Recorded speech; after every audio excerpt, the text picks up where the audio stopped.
Welcome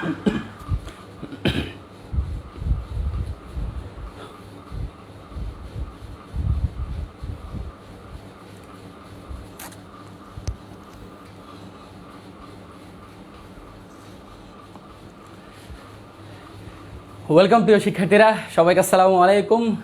আজকের তড়িৎ রসায়নের এই মেগা সিরিজের মধ্যে তোমাদের সবাইকে কেমিস্ট্রি নার্ডের পক্ষ থেকে অনেক অনেক বেশি শুভেচ্ছা এবং সব থেকে বেশি ধন্যবাদ আজকে ক্লাসটার জন্য। যারা যারা এতক্ষণ পর্যন্ত ওয়েট করে থেকেছ এবং যারা যারা আজকে ক্লাসটা পুরোপুরি মনোযোগ দিয়ে শুনবে তাদেরকে আমি অগ্রিম ধন্যবাদ জানা দিচ্ছি। ওকে, সো তোমরা অলরেডি আজকে যারা যারা নতুন যুক্ত হয়ে গিয়েছো আমি তাদেরকে একটু বলে দিচ্ছি, আমাদের তড়িৎ রসায়নটা আমরা পুরো একটা মেগা সিরিজ এই লাইভ ক্লাসের মধ্যে শেষ করাবো।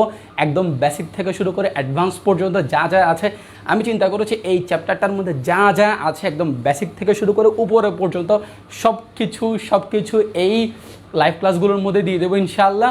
সো একটু আজকের লাইভ ক্লাসটা শুরু করার আগে আমি একটু জানতে চাইবো তোমাদের থেকে আমার কথাবার্তা সব কিছু ঠিক আছে কিনা, আমি ভিজিবল এবং অডিবল দুইটাই কিনা একটু তোমরা কমেন্ট করে জানিয়ে দাও। একটু তোমরা কমেন্ট করো। এবং যেহেতু আমরা সবাই নলেজ শেয়ার করতেছি, একে অপরকে নলেজ শেয়ার করতেছি, সো আমি চাই এবং তোমরাও সবাই চাও যাতে তোমাদের ফ্রেন্ড সার্কেল সবাই ক্লাসটা সম্বন্ধে জানে এবং টপিকগুলো সম্বন্ধে ডিপ নলেজ রাখতে পারে। সো তোমরা তোমাদের ফ্রেন্ডদেরকে মেনশন করে দাও এবং শেয়ার করে দাও। শেয়ার করার মেন উদ্দেশ্য শুধুমাত্র একটাই, যাতে টপিকগুলো সবাই জানতে পারে, একসাথে একটা কমিউনিটি ভালো বিল্ড আপ হতে পারে, আমরা যাতে আমাদের নলেজগুলো একে অপরকে শেয়ার করতে পারি। সো একটু কমেন্ট করে জানাও আমার বোর্ডে সব কিছু ক্লিয়ার কিনা। আমি অলরেডি একটা চিত্র এঁকে রেখেছি গ্যালভানিক কোষে, যেটা আমরা লাস্ট ক্লাসে পড়াই ফেলছি। আজকে আমরা এখান থেকে শুরু করব, এই টপিক থেকে শুরু করব। সো একটু কমেন্ট করে আমাকে জানাও সব কিছু ক্লিয়ার কিনা এবং আমি অডিবল এবং ভিজিবল দুইটাই কিনা। ওকে,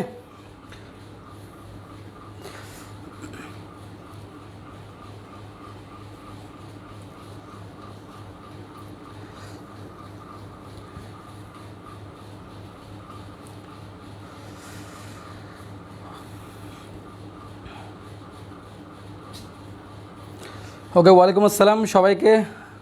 সিমিন, মাইশা, নাজিয়া, সবাইকে ওয়ালাইকুম আসসালাম। ওকে, আজকে আমাদের ক্লাসটা একটা খুবই গুরুত্বপূর্ণ ক্লাস। আজকে আমরা গ্যালভানিক কোষের আমাদের সেকেন্ড ইম্পর্ট্যান্ট ক্লাস, যেখান থেকে আমরা আমাদের সব ম্যাথগুলো সলভ করব। সো তোমরা একটু কমেন্ট করে জানিয়ে দাও আমার কথা শোনা যাচ্ছে কি না, এবং আমার সব কিছু দেখা যাচ্ছে কিনা একটু কমেন্ট করে জানিয়ে দাও। এবং তোমরা তোমাদের বিভিন্ন গ্রুপের মধ্যে লাইভ ক্লাসটা একটু শেয়ার করে দাও এবং তোমাদের ফ্রেন্ডদেরকে মেনশন করে দাও।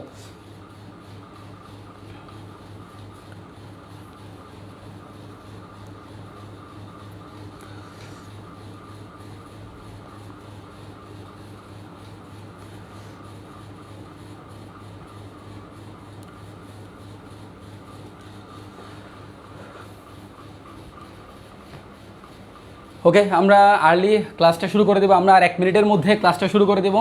সবাই একটু জয়েন হয়ে যাক। তোমরা তোমাদের ফ্রেন্ডদেরকে একটু মেনশন করা শুরু করো। ফ্রেন্ডদেরকে একটু মেনশন করে দাও। আমি আর 1 মিনিটের মধ্যে ক্লাসটা শুরু করব। আমরা লাস্ট ক্লাসে যতটুকু পর্যন্ত পড়েছি তার পরের টপিক থেকেই আমরা ক্লাস শুরু করব। আর লাস্ট ক্লাসটা যেহেতু লাইভের বিঘ্নের কারণে ক্লাসটা নিতে পারি না, সো আজকে ইনশাল্লাহ ক্লাসটা অনেক বেশি ফাটাফাটি হবে, অনেক বেশি ভালো হবে এবং অনেক বেশি ইন্টারেস্টিং টপিক। কারণ এই ক্লাসটার মধ্যে আমরা ইলেকট্রোমোটিভ ফোর্স নিয়ে পড়বো এবং আমরা ইলেকট্রোড পটেনশিয়াল নিয়ে পড়বো। তড়িৎ বিভব কী জিনিস এবং হচ্ছে একটা পুরা কোষের বিভব কী জিনিস, এই দুইটা জিনিস নিয়ে ভালো মতো আমরা একদম কনসেপ্টগুলো ভালো মতো আয়ত্ত করব। কিন্তু এই দুটো টপিক হচ্ছে ক্লাসের মোটামুটি মাঝখানে। সো ততক্ষণ পর্যন্ত সবাই অবশ্যই ক্লাসটা ভালো মতো করতে হবে। ওকে, সো ক্লাসটা আমি শুরু করব। ক্লাসটা আমি আর 1 মিনিটের মধ্যে শুরু করব। একটু সবাই শেয়ার করে দাও তোমাদের গ্রুপে, তোমাদের মেসেঞ্জার গ্রুপে, তোমাদের ফেসবুক টাইমলাইনে এবং হচ্ছে তোমাদের ফ্রেন্ডদেরকে মেনশন করে দাও।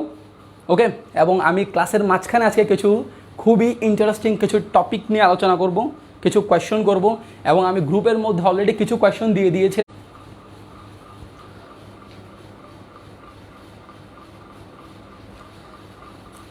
সো আমি একটু তোমাদের কমেন্টটা একটু দেখি।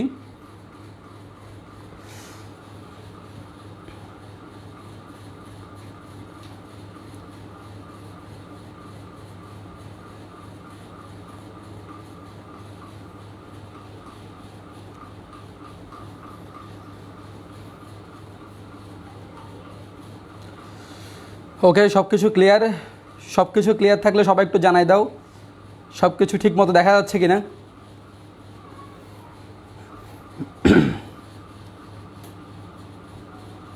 ওকে, তোমরা মোটামুটি সবাই জয়েন হয়ে গিয়েছো। যারা যারা মাত্র জয়েন হয়েছো তারা লাইভ ক্লাসটাকে শেয়ার করে দাও, যাতে তোমাদের ফ্রেন্ড সহ সবাই মিলে একসাথে ক্লাসটা করতে পারো। আমি এখনই ক্লাসটা শুরু করে দেব।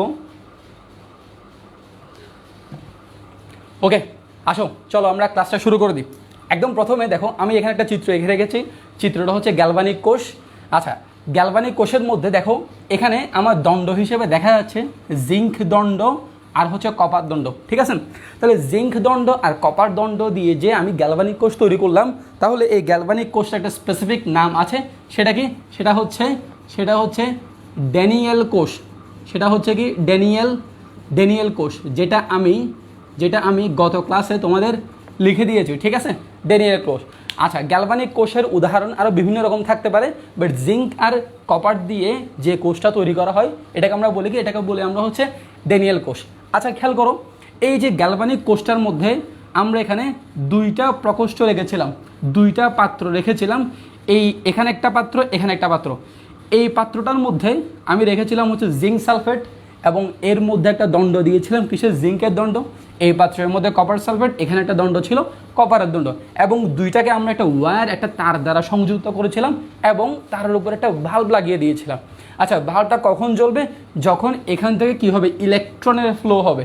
ঠিক আছে, যখন ইলেকট্রনের ফ্লো হবে তখন এখানে কি হবে? ভাল্বটা জ্বলবে।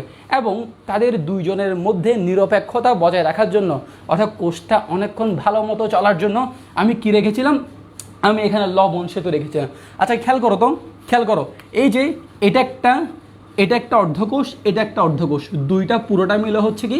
একটা হচ্ছে পূর্ণকোষ অথবা সেল। আচ্ছা, তাহলে একটু দেখো তো, এই যে অর্ধকোষের মধ্যে কি হয়েছিল?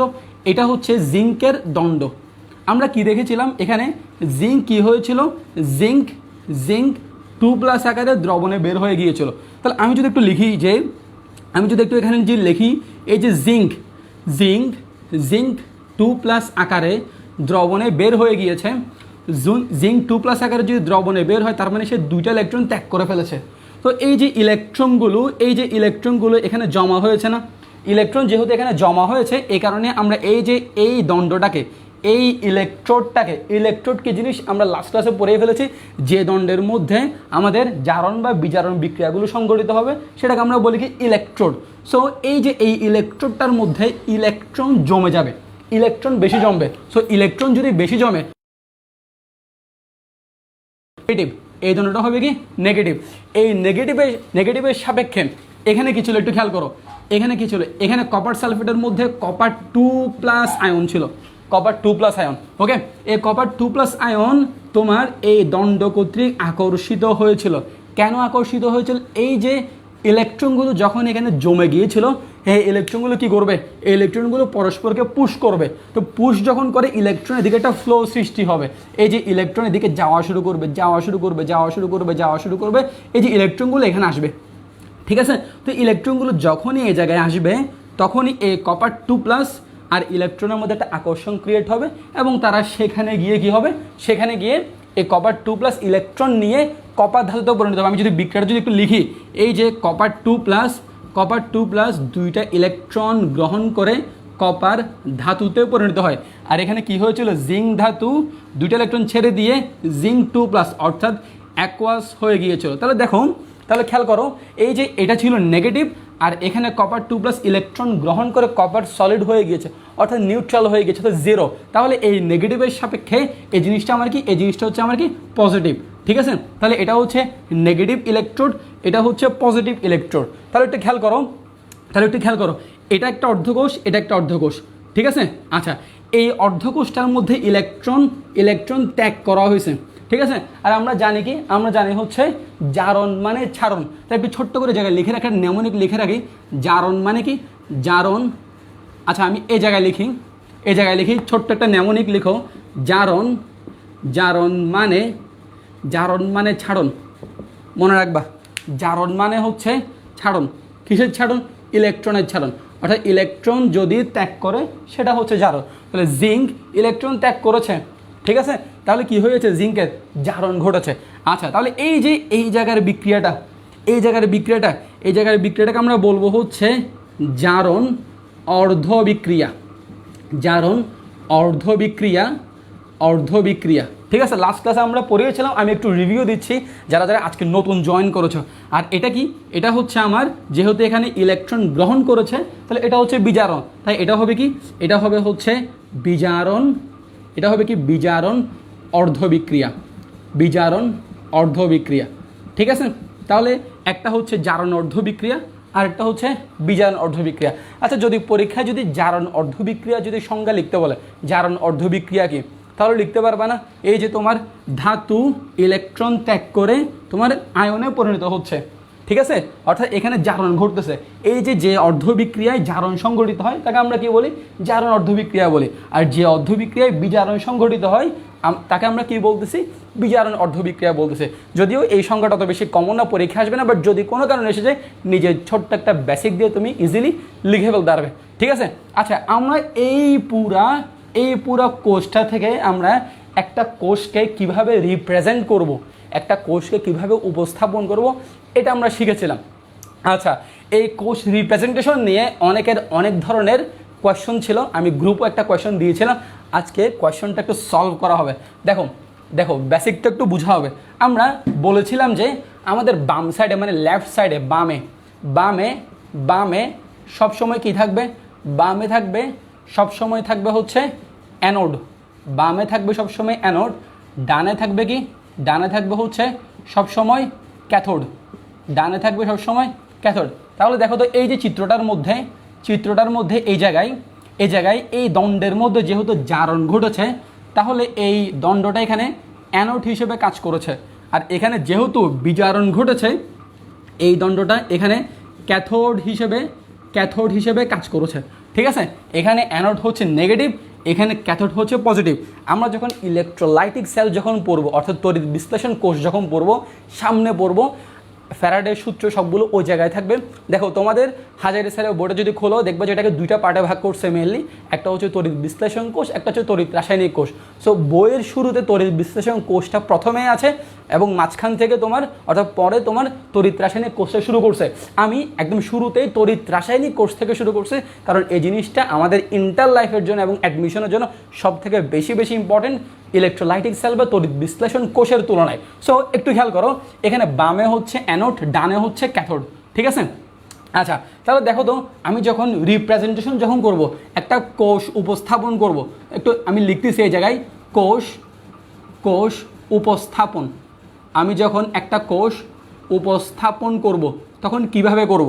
আচ্ছা, খেয়াল করো, তাহলে একদম প্রথমে এটা একটা অর্ধকোষ, এটা একটা অর্ধকোষ, দুইটা অর্ধকোষকে আমি কিভাবে ডিফারেন্সিয়েট করি, মাঝখানে একটা লম্বা একটা দাগ দ্বারা ডিফারেন্সিয়েট করি। তাহলে এটা হচ্ছে বাম দিক, এটা হচ্ছে ডান দিক। আমরা বলছি কি বাম সাইডে হবে অ্যানোডের কাহিনী, ডান সাইডে হবে ক্যাথোডের কাহিনী। এখন অ্যানোডের কাহিনী কি আছে, অ্যানোডের মধ্যে ঘটছে জারণ। তাহলে আমরা জিনিসটা কিভাবে লিখি, আমাদের প্রথমে দণ্ড ছিল হচ্ছে, এই যে দণ্ডটা ছিল কি, জিঙ্ক দণ্ড ছিল, দণ্ড ছিল হচ্ছে জিঙ্ক দণ্ড, ঠিক আছে, জিঙ্ক দণ্ড। এই জিঙ্ক দণ্ডটা কিসে কনভার্ট হয়েছে, জিঙ্ক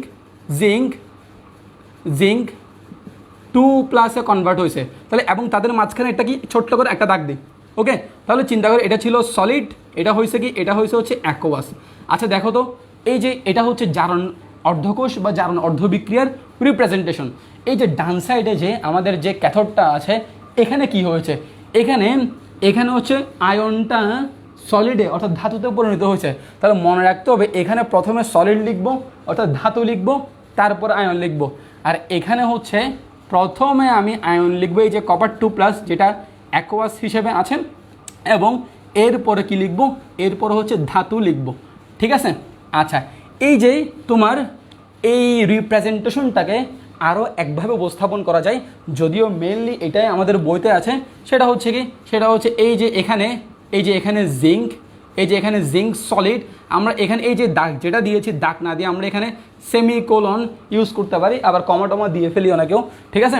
এখানে সেমিকোলন ইউজ করতে পারি, জিঙ্ক থেকে জিঙ্ক 2+, এখানে একটা বড় দাগ দেই, তারপর হচ্ছে এই যে কপার 2+ থেকে আমরা সেমিকোলন ইউজ করে কপারটা ব্যবহার করতে পারি, ঠিক আছে। কপার 2+ হচ্ছে এখানে অ্যাকোয়াস, কপার হচ্ছে সলিড, এখানে হচ্ছে অ্যাকোয়াস, এখানে হচ্ছে সলিড। আচ্ছা, যদি আমরা লবণ সেতু ব্যবহার করি, কি বলেছিলাম, একটা দাগের জায়গায় এখানে কী হবে, এখানে দাগ হবে 2টা, একটা দাগের জায়গায় দাগ হবে 2টা। আচ্ছা দেখো তো, এই কোর্সটাকে তুমি আরও আরেকভাবে উপস্থাপন করতে পারবা কীভাবে, এই যে আমরা এখানে যে জিঙ্ক যে লিখলাম, এই যে জিঙ্ক 2+, একটা আয়ন, তার মানে কি এটা নিশ্চয়ই দ্রবণে কোনো আরেকটা, এটা যেহেতু ক্যাটায়ন আরেকটা কোনো অ্যানায়নের সাথে যুক্ত আছে। দেখো এখানে এই যে জিঙ্ক 2+, এটা কি জিঙ্ক সালফেটের দ্রবণ, তাহলে এই যে জিঙ্ক 2+-এর জায়গায় কী থাকতে পারে তোমার পরীক্ষায়, জিঙ্ক সালফেটও থাকতে পারে, ঠিক আছে। তখন সেটা কি সালফেট, জিঙ্ক সালফেট একসাথে থাকা মানে কি অ্যাকোয়াস, এটা কি সলিড। এখানে কি লবণ সেতু 2টা লম্বা দাগ, এখানে কি হবে, এখানে হচ্ছে এই যে কপার 2+ একটা আয়ন কি হিসেবে দ্রবণে আছে, কপার সালফেট হিসেবে আছে, কপার সালফেট হিসেবে আছে, ঠিক আছে। কপার সালফেট এখানে অ্যাকোয়াস, সে কিসে পরিণত হচ্ছে, সে পরিণত হচ্ছে কপার সলিডে, মানে কপার ধাতুতে। তাহলে এই যে পুরা একটা গ্যালভানিক কোষকে আমি এইভাবে রিপ্রেজেন্ট করতে পারবো। ওকে, একটু কমেন্ট করে জানাও জিনিসটা বোঝা গেছে কিনা। আমি এখনই তোমাদের থেকে জিজ্ঞাসা করব, আমি একটা সেল রিপ্রেজেন্টেশন একটা হোমওয়ার্ক দিয়েছিলাম, হোমওয়ার্কটা সবাই করেছো কিনা। ক্রোমিয়াম দিয়ে একটা তোমাদেরকে কোয়েশ্চন দিয়েছিলাম, কোয়েশ্চনটা সবাই করেছো কিনা একটু আমাকে কমেন্ট করে জানাও, এবং এই জিনিসটা বুঝেছো কিনা একটু কমেন্ট করে জানাও। আমি একটু তোমাদের কমেন্ট একটু দেখি, ঠিক আছে।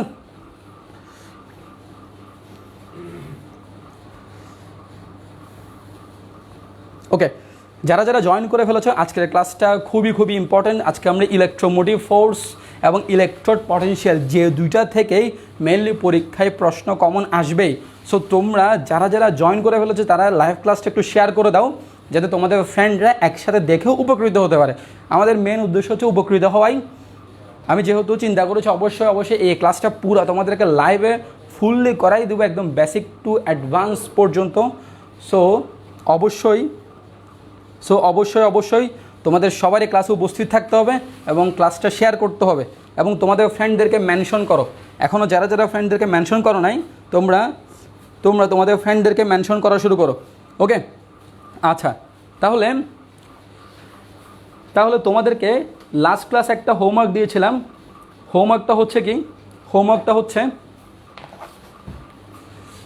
হোমওয়ার্কটা আমি একটু ছোট্ট করে একটু লিখি, আমরা হোমওয়ার্কগুলো সব সলভ করাই দিব। এখানে একটু খেয়াল করো, ছিল কি, ওকে হ্যাঁ ঠিক আছে, লাইভ ওকে, সব ঠিক আছে। ওকে, তাহলে আসি, সিআর থেকে কি ছিল, সিআর থেকে CR3+, এখানে দাগ ছিল, এরপরে Pb2+ থেকে পিবি, ঠিক আছে। ওকে, Pb2+ থেকে পিবি। আচ্ছা, এটা সলভ করার আগে আমি ছোট্ট করে একটা কথা বলি, যে আমি কিছুক্ষণ আগে একটা কথা বলছি না, যে একটা জিনিস বামে থাকবে একটা জিনিস ডানে থাকবে। আমি এই জিনিসটা একটু ঘুরাই, পর একটা চিত্র আঁকবো, ডান বাম দেখবো যে দেখো মাথাটা নষ্ট হয়ে আছে। ওকে, সো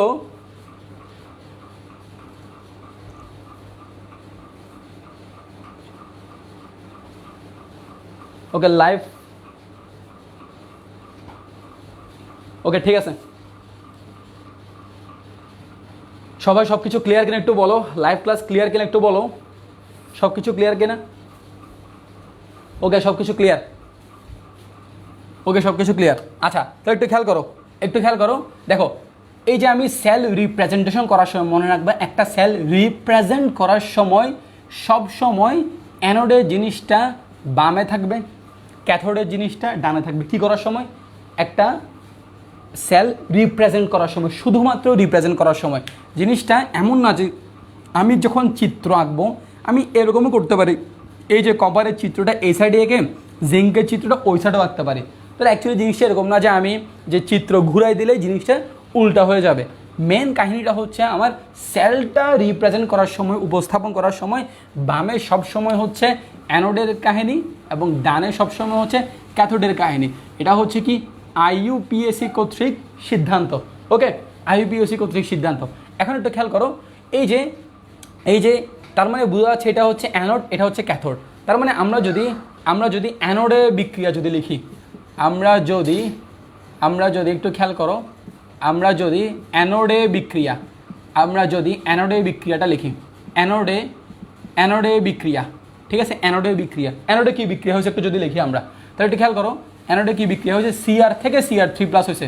এই যে সিআর থেকে সে Cr3+, ক্রোমিয়াম থেকে ক্রোমিয়াম 3+ হয়েছে। তাহলে ক্রোমিয়াম থেকে ক্রোমিয়াম 3+ হওয়া মানে ক্রোমিয়াম ছিল কি সলিড, এখান থেকে হয়েছে কি অ্যাকোয়াস। তাহলে যেহেতু 3+, তার মানে কি 3টা ইলেকট্রনের তার কি হয়েছে, ঘাটতি হয়েছে, অর্থাৎ সে 3টে ইলেকট্রন ত্যাগ করেছে।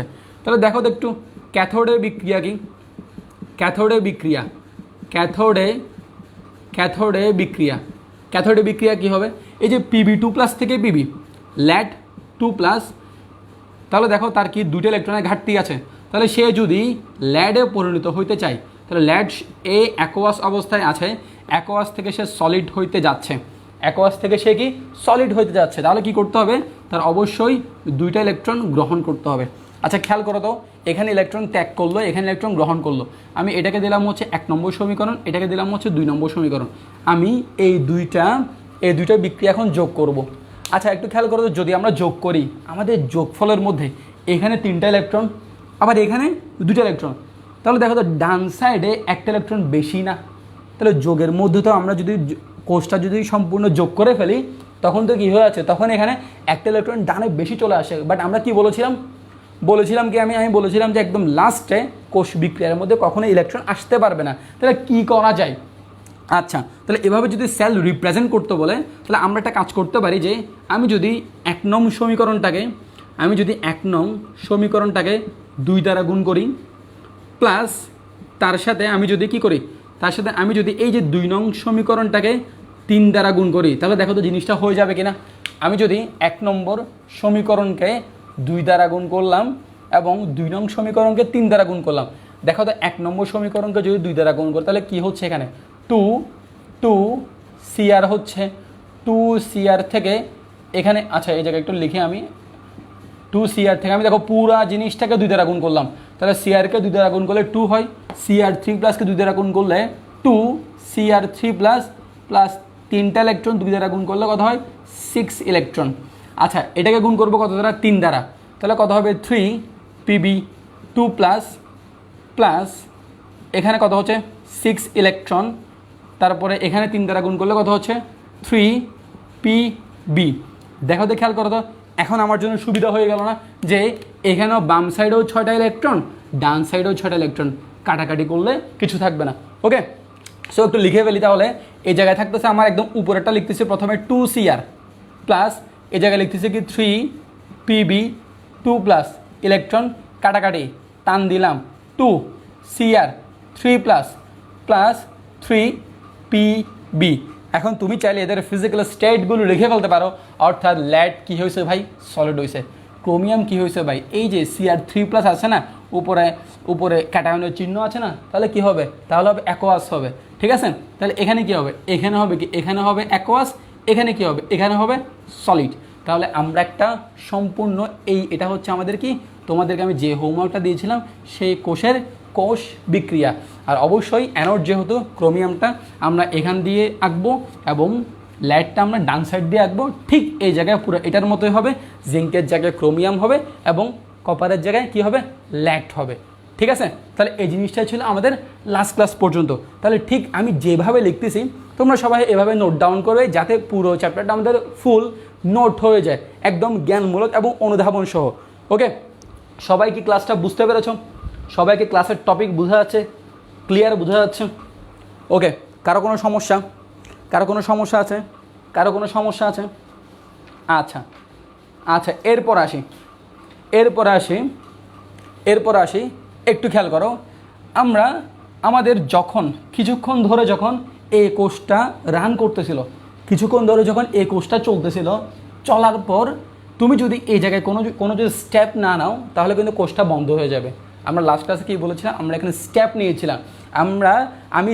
আমি যে ক্লাসটা তোমাদেরকে রেকর্ড দিয়ে ফেলেছিলাম গত ক্লাসের মধ্যে, তোমরা সবাই দেখেছো নেটওয়ার্ক প্রবলেমের কারণে লাইভ ক্লাসটা অর্ধেকে বন্ধ করে দিতে হয়েছে, কিন্তু আমি সেই ক্লাসটা তোমাদের জন্যই প্রায় 12টা পর্যন্ত রেকর্ড করে তারপরে আমি তোমার সেটা আবার আপলোড দিতে হয়েছে। আপলোড হইতেও অনেক সময় লাগছে, ঠিক আছে। সো যার কারণে আমি যে রেকর্ড ক্লাসটা দিয়ে ফেলেছি, প্রথম ক্লাসটা যদি কেউ না করে থাকো অবশ্যই ক্লাসটা করে ফেলবে। ওই ক্লাসটা করলে এই ক্লাসটা প্রায় 80% তোমার ওই ক্লাসটা বুঝলেই এই ক্লাসটা বুঝে যাবে। ওকে, তাহলে একটু খেয়াল করো, এই জায়গায় আমি লবণ সেতু এঁকেছিলাম। লবণ সেতু কেন এঁকেছিলাম? এই যে এখানে জিঙ্ক 2+ ঘনমাত্রা বেড়ে যাচ্ছে, এখানে SO4 2- মাত্রা বেড়ে আছে, তাহলে এই দুটো জিনিসকে ব্যালেন্স করার জন্য আমরা লবণ সেতু এঁকেছিলাম। এখন আমার সাথে সাথে তোমরা নোট করবে যে লবণ সেতু দিয়ে পরীক্ষায় কী কী আসতে পারে, ডিরেক্ট নোট করবে এখন আমার সাথে সাথে। ওকে, তাহলে একদম প্রথমে আসি আমরা লবণ সেতু জিনিসটা কি আমরা গত ক্লাসে পড়িয়েছিলাম, তবু আজকে একটু বলি। তাহলে লিখো লবণ সেতু, লবণ সেতু, ঠিক আছে। আচ্ছা, যদি বলা হয় লবণ সেতু কি, আমি লবণ সেতু কি সংজ্ঞাটা লিখবো না, লবণ সেতু যদি কি কোয়েশ্চনটা করা হয় তখন তুমি বলবে যে এই যে তোমার দুইটি অর্ধকোষের মধ্যে আয়ন সমতা রক্ষা করার জন্য যে উল্টানো ইউ আকৃতির কাঁচনল ব্যবহার করা হয়, ব্যবহার করা হয় কিসের জন্য? এখানে আয়নসমূহ ব্যালেন্স করার জন্য। তাকে আমরা কি বলি? তাকে আমরা বলি হচ্ছে লবণ সেতু। তাহলে ভাই লবণ সেতুটা কীরকম? লবণ সেতুটা হচ্ছে তাহলে উল্টানো ইউ আকৃতি। আমি একটু লিখি উল্টানো ইউ আকৃতির, উল্টানো ইউ আকৃতি, তার মানে কীরকম? তার মানে এই যে উল্টানো ইউ আকৃতির, ঠিক আছে। ওখানে যে চিত্রটা আছে ঠিক এটা উল্টানো ইউ আকৃতির। এখন আসি, এই যে উল্টানো ইউ আকৃতি আমরা পড়ছি, এই যে লবণ সেতু হিসেবে আমাদের কি কি ব্যবহার করা হয়, তাহলে একটু লিখো লবণ সেতু হিসেবে লবণ সেতুর মধ্যে, এই যে লবণ সেতুর মধ্যে এই জায়গায় লবণ সেতুর মধ্যে কোন কোন উপাদান ব্যবহৃত হয়, তাহলে লিখো লবণ সেতুর উপাদানসমূহ, লিখো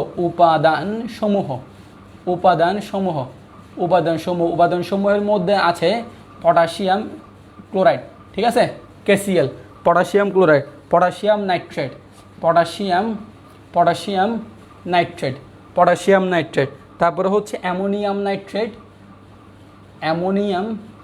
নাইট্রেট, তারপরে আমরা জিলেটিন ইউজ করতে পারি, একটা পিচ্ছিলকারক পদার্থ, তারপরে আমরা ইউজ করতে পারি এগার, ঠিক আছে, এগার, ঠিক আছে। আবার আগার বলিস না, হিন্দি ভাষার ওয়ার্ড হয়ে যাবে, ঠিক আছে। এগার, ওকে, এগার। আচ্ছা, এই এগার জিনিসটা কি জানো? এগার জিনিসটা হচ্ছে এক প্রকার সামুদ্রিক শৈবাল, তাহলে চিন্তা করে এই লবণ সেতুর মাঝখানে সামুদ্রিক শৈবালও ইউজ করা হয়, ঠিক আছে। সামুদ্রিক শৈবাল এটা হচ্ছে লবণ সেতুর উপাদানসমূহ, ঠিক আছে। আচ্ছা, এখন লিখবো হচ্ছে আমরা লবণ সেতুর কাজ। এখন আমরা লিখবো হচ্ছে লবণ সেতুর কাজ। তাহলে পুরো চ্যাপ্টারটা আমি এমনভাবে পড়াচ্ছি তোমাদেরকে একদম বেসিকের পাশাপাশি, যাতে তোমাদের নোটটাও হয়ে যায়, ঠিক আছে। এই জিনিসগুলো আমি চাই আলাদা করে দিতে পারতাম, বাট একসাথে যাতে লাইভ ক্লাসটার মধ্যে সবাই যাতে নোটটাও পুরোপুরি পেয়ে যায়, তাই এই ব্যবস্থাটা নেওয়া হয়েছে, ঠিক আছে। ওকে,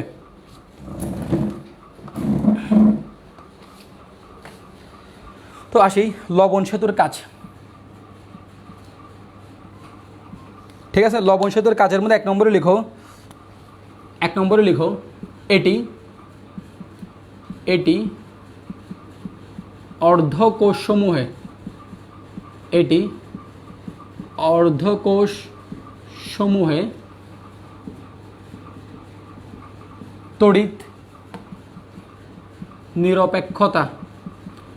অর্ধকোষসমূহে তড়িৎ নিরপেক্ষতা বজায় রাখে।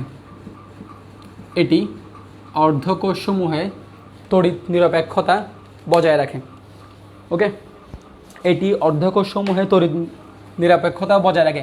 আমি একটু উপরে লিখে এই সাইডে লিখতেছি না, কারণ চিত্রটা আমাদের দরকার হবে, এই কারণে আমি এই সুন্দর চিত্রটা রেখে দিলাম। একদম প্রথমে এটি অর্ধকোষসমূহে তড়িৎ নিরপেক্ষতা বজায় রাখে। 2 নম্বর লিখো, 2 নম্বর হচ্ছে কোষের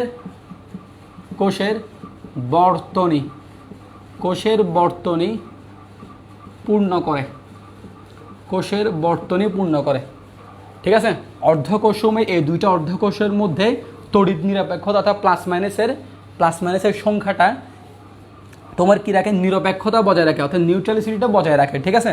কোষের বর্তনী পূর্ণ করে। 3 নম্বর কি?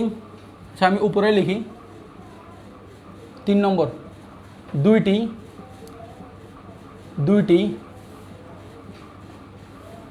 দুইটি অর্ধকোষে দুইটি অর্ধকোষে পরোক্ষ সংযোগকারী পরোক্ষ সংযোগকারী হিসেবে কাজ করে। দুইটি অর্ধকোষে পরোক্ষ সংযোগকারী হিসেবে কাজ করে। তাহলে এটা হচ্ছে আমার লবণ সেতুর কাজ, অর্থাৎ লবণ সেতু দিলে লবণ সেতু সে কী কী কাজ করে। এখন আমরা পড়বো হচ্ছে লবণ সেতু হিসেবে কাদেরকে আমি ব্যবহার করতে পারবো, মানে কার কী কী গুণ থাকলে, কোন কোন ক্রাইটেরিয়া থাকলে আমি লবণ সেতু হিসেবে ব্যবহার করতে পারবো। আচ্ছা, একটু কমেন্ট করে জানাও সব কিছু ক্লিয়ার কিনা, লাইভ ক্লাস ক্লিয়ার কিনা, কথাবার্তা প্লাস হচ্ছে ভিডিও সব কিছু ক্লিয়ার কিনা, একটু কমেন্ট করে জানাও।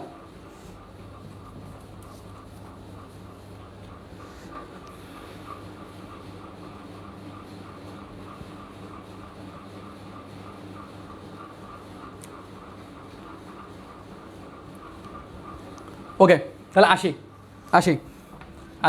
এখন লিখবো হচ্ছে লবণ সেতুর বৈশিষ্ট্য। এখন লিখবো হচ্ছে লবণ সেতুর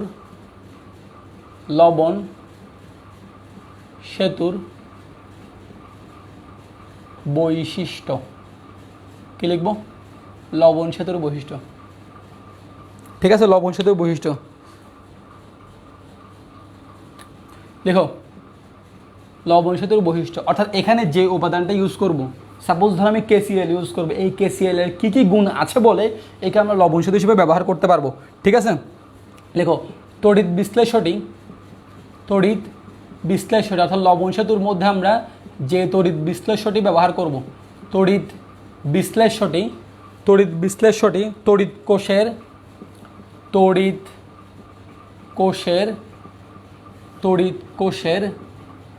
দ্রবণ দুটির সাথে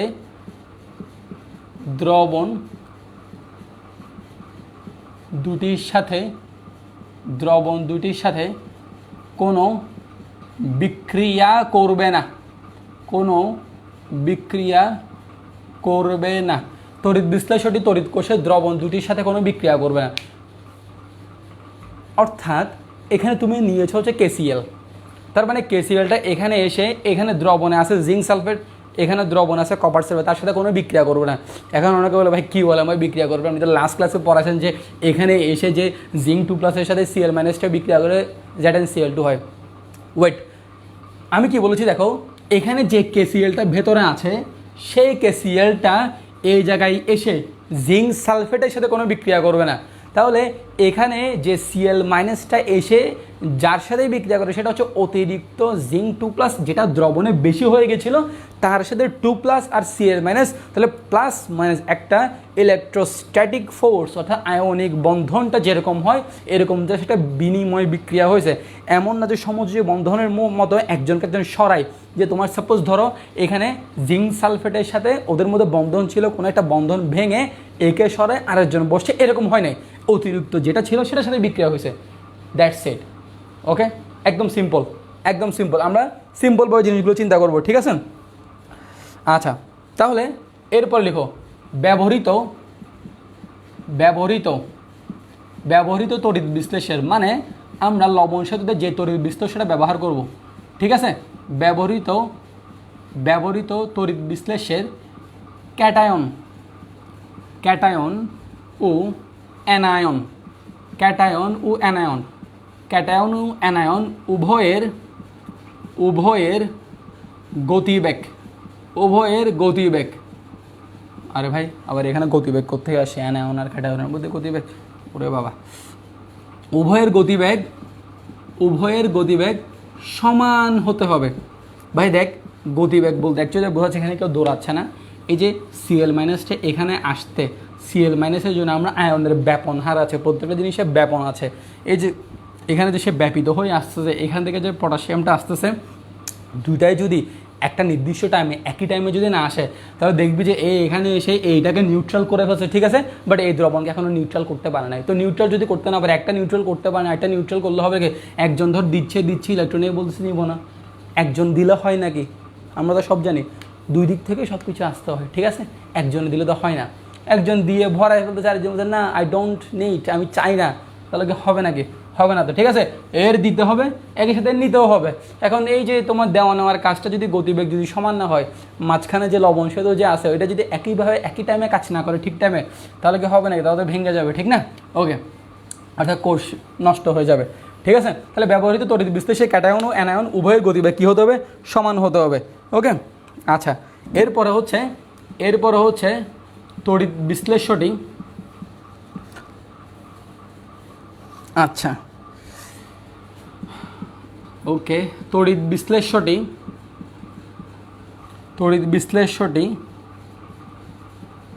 অ্যানোডে ও ক্যাথোডে জারিত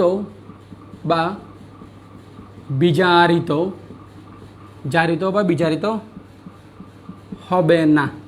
তড়িৎ বিশ্লেষ্যটি অ্যানোডে ও ক্যাথোডে জারিত বা বিজারিত হবে না। ভাই দেখতো, এই দণ্ডের মধ্যে আছে জিঙ্কই তো জারণ ঘটছে, ওর জারণ ঘটে ও জিঙ্ক 2+ হয়েছে। এখন যে লবণ সেতু ইউজ করছো ওখানে যে ক্যাটায়ন আর অ্যানায়ন আছে এগুলো যদি আবার এখানে এসে যদি এখানে জারণ বিজারণ ঘটাতে পারে, তাহলে কাহিনী আবার হয়ে গেছে আরেকটা। দুইজনকে মেলানোর জন্য মাঝখানে সমঝোতাকারী দিয়েছি একজনকে, এখন ওই যদি এসে এখানে হাত দিয়ে ঝামেলা না? কাহিনী বুঝছস? এই যে দুইজন আছে, দুইজন একসাথে কী হবে? কানেক্ট করতে হচ্ছে, তো মাঝখানে একজনকে আনলো, ঘটককে আনলো। এখন ঘটককে যদি মাঝখানে হাত ঢুকাই দেয়, ঝামেলা না? পোলা পাই না? একটু বুঝছস কিনা বল, একটু কমেন্ট করে বল ক্লিয়ার কিনা, একটু কমেন্ট করে বল। যারা ক্লাসটা এখনো শেয়ার করোস নাই, তারা ক্লাসটা শেয়ার করে দে।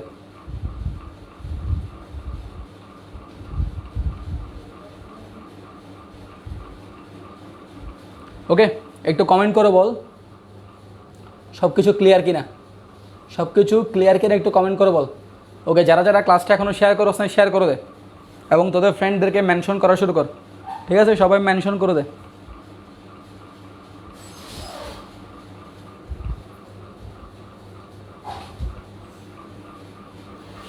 ওকে, একজন বলতেছে ভাই আপনি এত কিছু কেমনে জানেন? এইসব বেঁচে থাকার জন্য তো এগুলো জানতে হয়, ঠিক না রায়ান?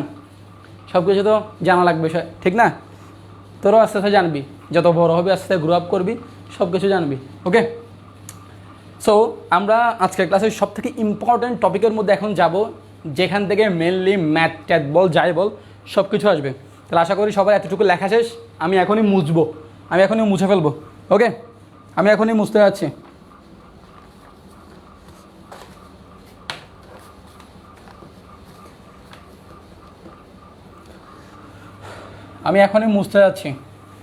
আজকের ক্লাসের সব থেকে ইন্টারেস্টিং টপিকের মধ্যে যাচ্ছি। ওকে, খেয়াল কর। তাহলে এখান থেকে তোদের কোয়েশ্চন শুরু হবে। দেখি কে 9-10-এর ভালো ভালো বেসিক আছে, এখান থেকে বুঝতে হবে। ওকে, আচ্ছা। সো আমাদের টপিক হচ্ছে লিখো, টপিক হচ্ছে electrode potential. Very very important. Electrode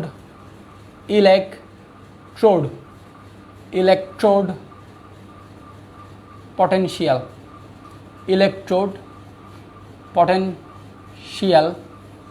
এটা ইংরেজি কী হবে রে? ইংরেজি তো লিখছে, বাংলা কী হবে? বাংলা হবে তড়িৎদ্বার বিভব। ভাই তড়িৎদ্বার এটা কি আবার? এই যে পোলাপাই এতদিন ধরে ইলেকট্রোড করে চিল্লাইছি আমি, এটা একটা ইলেকট্রোড, ঠিক আছে? ইলেকট্রোডের বাংলা হচ্ছে তড়িৎদ্বার। আজকে আমরা পড়বো তড়িৎদ্বারের বিভব নিয়ে, খুবই ইম্পর্টেন্ট। তড়িৎদ্বারের বিভব একটু খেয়াল কর। তড়িৎদ্বারের বিভবে যাওয়ার আগে এখানে ছোট্ট করে একজনে কোয়েশ্চেন করছিল, এই যে ভাই আমি যদি সিলভারের দ্রবণ নিই, তাহলে কি ভাই আমি সিলভার সালফেট নিব নাকি সিলভার ক্লোরাইড নিব নাকি সিলভার নাইট্রেট নিব? আমি আনসারটা দিয়ে দেই। এই যে এই জায়গায় বেশি ব্যবহৃত হবে হচ্ছে সিলভার নাইট্রেট। আমরা দ্রবণ হিসেবে সিলভার ক্লোরাইডটা ব্যবহার করব না, কারণ আমি বলবো নাকি তোরা বলবি? দেখি কমেন্ট করতো। সিলভার ক্লোরাইড কেন দ্রবণে সাধারণত আমরা ইউজ করি না? কিছু কিছু জায়গায় ইউজ করি, কিন্তু সেটা ডিরেক্ট সলিড আকারে ব্যবহৃত হয় এবং সেখানে একটা ইকুইলিব্রিয়াম কাজ করে।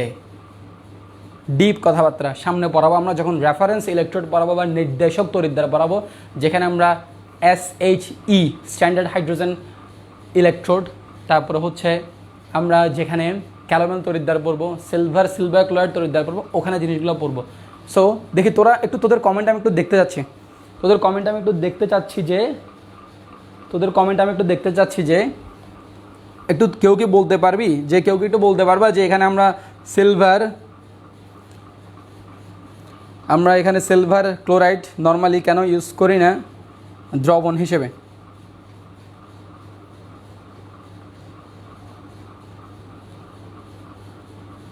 ওকে, জুনায়েদ বলতেছে আপনি বলেন। হ্যাঁ, আমি তো বলবোই অবশ্যই। ওকে, তুই একটু ট্রাই কর, আমরা সব একটু ট্রাই করি, আমাদের মনে যা যা আসে সবগুলো আমরা বলি, ঠিক আছে? আমাকে ছাড়া কাকে বলবি আর? ওকে,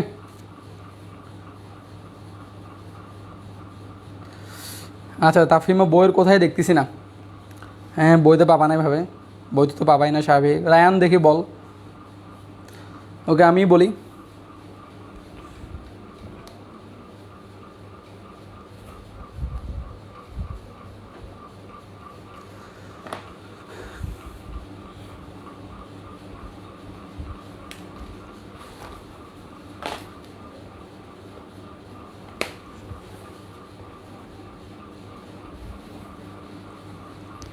ওকে, আসি তাহলে। অ্যাকচুয়ালি দেখো এখানে এই জায়গায় আমরা সিলভার ক্লোরাইডটা নর্মালি ইউজ করি না কেন? আমরা গুণগত রসায়নের মধ্যে আয়ন শনাক্তকরণ চ্যাপ্টারটার মধ্যে পড়াইছিলাম সিলভার ক্লোরাইডটা সাধারণত সলিড আকারে থাকে, দ্রবণে খুবই খুবই কম পরিমাণ দ্রবীভূত হয়।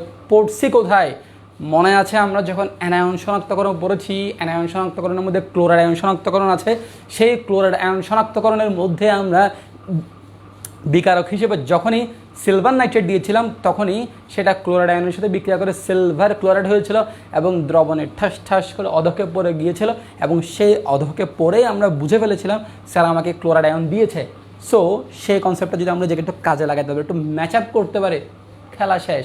ঠিক আছে, কোয়েশন টোয়েশন এগুলো সব ইজি, ঠিক আছে, সব কিছু যে পড়লে সব কিছু ইজি, শুধু জাস্ট তোর এফোর্ট দরকার, হার্ড ওয়ার্কিং দরকার। ট্যালেন্সি আসবে হার্ড ওয়ার্কিংয়ের পরে। অনেক অনেক উদাহরণ আছে, অহরহ উদাহরণ আছে পৃথিবীতে, একদিন একটা একটা করে বলবো, ঠিক আছে? ওকে, তাহলে আশা করি বুঝে ফেলো সিলভার ক্লোরাইড সাধারণত তোমার অত বেশি দ্রবণীয় না, সে সুযোগ পাইলে সলিড হয়ে যায়, সারাক্ষণ সলিডে থাকতে পছন্দ করে, ঠিক আছে? যার কারণে আমরা কী করি, যার কারণে আমরা সাধারণত এখানে সিলভার নাইট্রেটটা ইউজ করি, সিলভার ক্লোরাইড ইউজ করি না। ওকে, আসি very very important electrode potential বা তড়িৎদ্বার বিভব। আচ্ছা, একটু খেয়াল করি, গত ক্লাসের খুবই মারাত্মক কনফিউশন ক্লিয়ার হবে এখানে। একটু খেয়াল করো। এই যে ভাই, আপনি একটা পাত্র নিয়েছিলেন,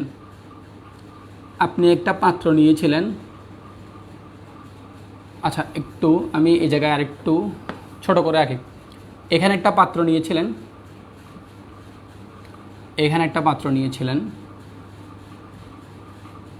এখানে একটা ইলেকট্রোড নিয়েছিলেন, মানে তড়িৎদ্বার নিয়েছিলেন,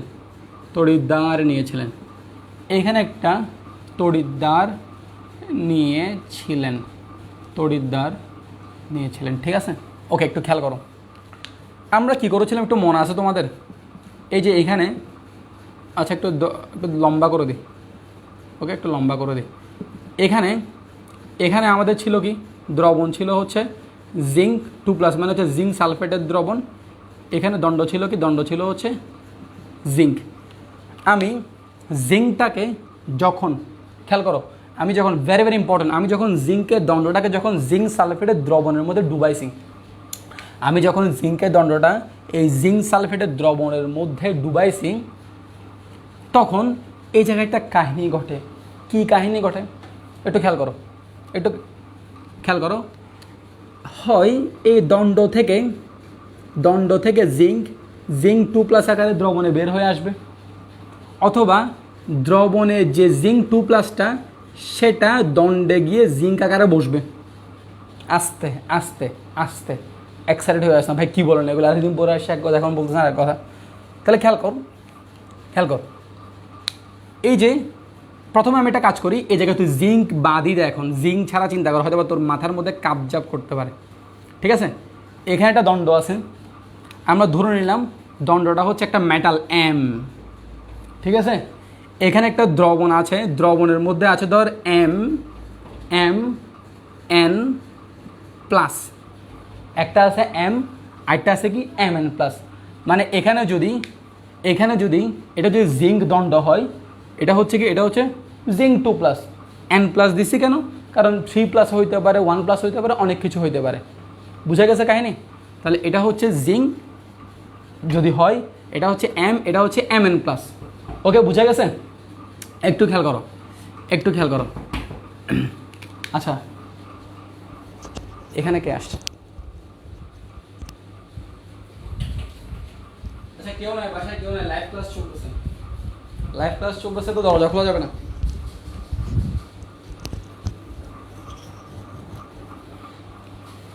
ওকে, একটু আসি, একটা আসছে মনে হয়, আমার বাসায় এখন কেউ নাই আপাতত।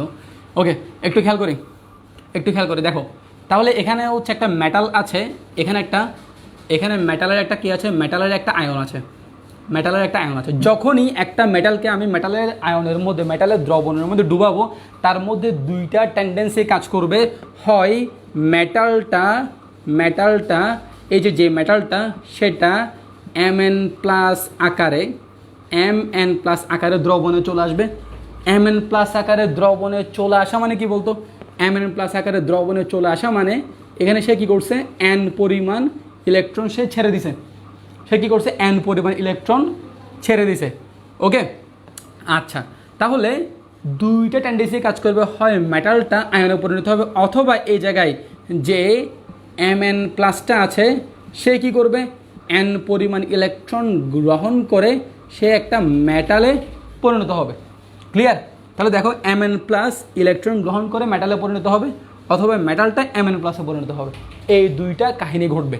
আচ্ছা, এখন এই যে এই দুইটা কাহিনী যে ঘটবে, এখন কোনটা ঘটবে আমরা কীভাবে বুঝবো? আচ্ছা, একটা খেয়াল করি। তাহলে এই জায়গায় আমাদের নতুন একটা কনসেপ্ট চলে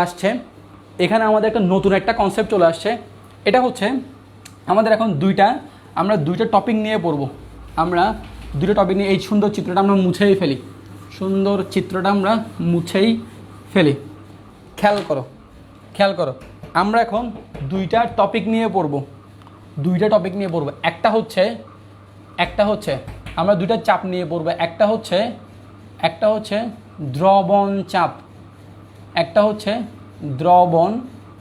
চাপ, বা হচ্ছে ইংরেজিটা হচ্ছে সলিউশন প্রেশার, দ্রবণ চাপ বা সলিউশন প্রেশার। আরেকটা হচ্ছে আচ্ছা, আমি এই জায়গায় লিখি, নিচে লিখি। আরেকটা হচ্ছে অসমোটিক চাপ বা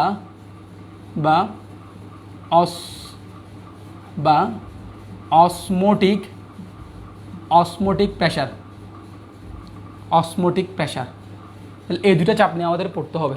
খেয়াল করে, এই জিনিসটা বইতে খুব ভালো মতো লেখা নেই, একটু খেয়াল করে। একটা হচ্ছে দ্রবণ চাপ বা সলিউশন প্রেশার, আরেকটা হচ্ছে অসমোটিক চাপ বা ইংরেজিটা হচ্ছে কি অসমোটিক প্রেশার। খেয়াল করো, একটা মেটাল ইলেকট্রন ত্যাগ করে মেটাল আয়নে, ধাতব আয়নে পরিণত হওয়ার যে টেন্ডেন্সি, এটাকে বলবো হচ্ছে আমরা দ্রবণ চাপ। তাহলে ছোট্ট করে যে পাশে যদি আমি লিখি দ্রবণ চাপের সংজ্ঞাটা, ঠিক আছে। ধাতু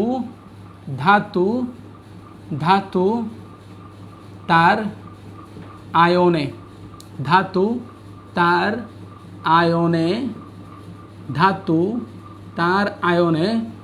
পরিণত হওয়ার যে প্রবণতা, ঠিক আছে। ধাতু তার আয়নে পরিণত হওয়ার যে প্রবণতা, সেটাকে আমরা বলি হচ্ছে সলিউশন প্রেশার। আর যদি এখানে যে দ্রবণে যে এম এন প্লাসটা আছে, সেটা যদি মেটালে কনভার্ট হইতে চাই, তাহলে খেয়াল করো, সেটা যদি মেটালে কনভার্ট হতে চাই সে প্রবণতাকে বলবো আমরা হচ্ছে অসমোটিক প্রেশার। তাহলে লিখো আয়ন আয়ন ধাতুতে আয়ন ধাতুতে পরিণত আয়ন ধাতুতে পরিণত হওয়ার যে প্রবণতা আয়ন ধাতুতে পরিণত হওয়ার যে প্রবণতা আয়ন ধাতুতে পরিণত হওয়ার যে প্রবণতা সেটাকে আমরা বলবো কি, সেটাকে আমরা বলবো হচ্ছে অসমোটিক প্রেশার। আচ্ছা, তাহলে আমরা সলিউশন প্রেশারও বুঝে ফেলছি, অসমোটিক প্রেশারও বুঝে ফেলছি। তাহলে এখন এই জায়গায় কোন কাহিনীটা ঘটবে সেটা নির্ভর করবে এই দুইটার ওপর।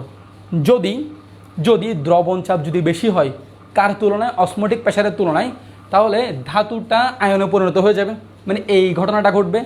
আর যদি অসমোটিক প্রেশারটা বেশি হয় তাহলে এই যে আয়ন ধাতুতে পরিণত হবে, মানে হচ্ছে এই ঘটনাটা ঘটবে। এখন ভাই এই যে ঘটনা দুটো ঘটবে এটা আমি কিভাবে বুঝবো, কিভাবে ঘটনাটা ঘটবে? এবার আসছে আমাদের মেন কাহিনী। তাহলে একটু খেয়াল করো, আমি যখন এই জায়গায় একটা পাত্র নিয়ে, আমি যখন এখানে একটা পাত্র নিয়ে এখানে আমি যখন একটা ইলেকট্রোড ঢুকাই দিব, ঠিক আছে, এখানে যখন একটা ইলেকট্রোড দিয়ে দিব এবং এখানে কি আছে, এখানে আছে হচ্ছে তোমার দ্রবণ আছে। ওকে, তাহলে খেয়াল করো তো, এবং আমি এই জায়গায় একটা কী করে দিলাম, এই জায়গাটা তার যুক্ত করে দিলাম, এর সাথে। তাহলে এই জায়গায় দণ্ড থেকে হয়তো বা তোমার আয়ন হতে পারে, অথবা আয়ন থেকে তোমার দণ্ডে ধাতু আকারে চলে আসতে পারে, দুইটা কাহিনী হতে পারে। আচ্ছা, একটু ধরে নাও তো, সাপোজ ধরে নাও যে এই দণ্ডটার মধ্যে কী হয়েছে, দণ্ড থেকে আয়ন দ্রবণে চলে আসতেছে। এই অর্ধকোষ্ঠার ক্ষেত্রে ধরো দণ্ড থেকে আয়ন দ্রবণে চলে আসতেছে।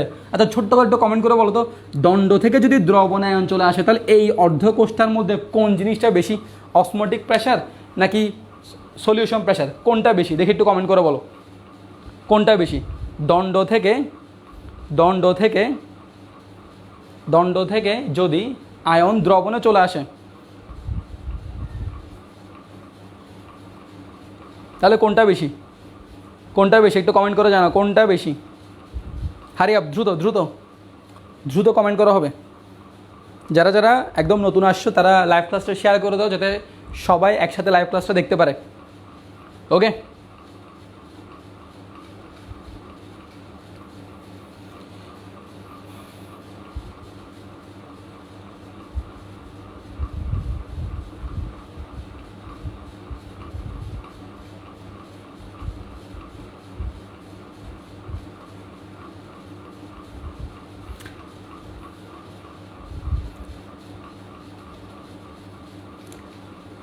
আমি লিখছি কি, আমার কোয়েশনটা একটু বোঝার চেষ্টা করো। আমি বলেছি যদি এমন হয় যে এখানে যে মেটালটা আছে মেটালটা দণ্ড থেকে সে Mn প্লাসেও পরিণত হয়ে যাচ্ছে, ঠিক আছে, দণ্ড সলিড থেকে ধাতু থেকে সে তার আয়নেও পরিণত হচ্ছে, সেই ক্ষেত্রে এটার জন্য কোনটা বেশি, সলিউশন প্রেশার বেশি না অসমোটিক প্রেশার বেশি?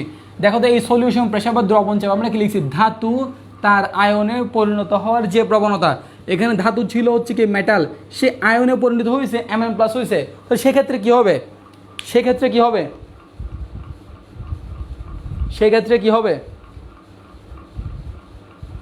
ওকে, ভেরি গুড রায়ান। বাকিদের সবার আনসার ভুল হয়েছে, শুধুমাত্র একজন ছাড়া, ঠিক আছে। দ্রবণ চাপ বেশি, তাহলে খেয়াল করো, তাহলে এর দ্রবণ চাপটা বেশি। আচ্ছা, তাহলে দেখো, এর যেমন দ্রবণ চাপ আছে এর অসমোটিক চাপও আছে, কিন্তু দ্রবণ চাপটা বেশি হওয়ার কারণে সে জিতছে। এই কারণেই দেখো, এখন তার মানে এই যে এখান থেকে M থেকে সে কি হইলো, সে Mn প্লাস হইলো, তার মানে ইলেকট্রন ছেড়ে দিল। তাহলে এই যে ইলেকট্রনগুলো ছেড়ে দিছে না, এখন তার মানে ইলেকট্রনগুলো এদিকে যাওয়া শুরু করবে।